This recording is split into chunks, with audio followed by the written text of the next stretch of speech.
Hi friends, welcome to SP home gardening. SP home கார்டனிங்கில் இன்றைக்கி வந்து தாமரைப்பூ சீட்ஸ் வாங்கிட்டு வந்தாங்க நர்சரியிலேருந்து. எவ்வளோ க்யூட்டாக இருக்காங்க பாருங்கள். தாமரைப்பூ வந்து 4 கலர் சொல்லியிருக்காங்க. பாப்பா எந்தெந்த கலர் நம்மளுக்கு வளர்ந்து வருதுன்னு. 4 சீட் இருக்குதுங்க அதுக்குள்ளே பாருங்களேன். ஒரு சின்ன கவர் கொடுத்துருக்காங்க. அதில் வந்து சின்ன விதைகளாக தான் இருக்குது.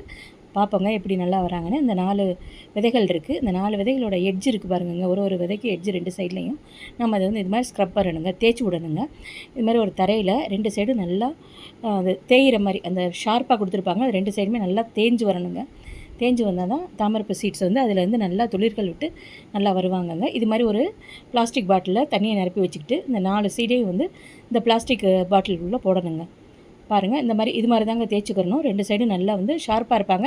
தேய்ச்சி எடுத்துடணுங்க. இந்த 4 சீடும் போடணுங்க. இது எப்படின்னா, அந்த 4 விதைகளும் உள்ளே அமுங்கியிருந்தால் வந்து அவங்க நல்ல சீடுங்க. அவங்க அப்படி இல்லை மேலே மிதந்து வந்தாங்கன்னா அந்த ஒரு அதில் வந்து கெட்ட சீடாக அதை நம்ம தான் எடுத்துக்கணுங்க. இதில் பாருங்கள், ஒரு சீடு வந்து கெட்டதாக இருக்குது, நல்ல விதைகள் கிடையாது. நம்மளுக்கு வந்து 3 விதைகள் தான் முளைச்சி வருங்க. பார்ப்போம் எப்படி முளைச்சி வராங்கன்னு பார்ப்போம். ஒரு 15 டேஸ் கழித்து இவங்க துளிர் விடுவாங்கங்க.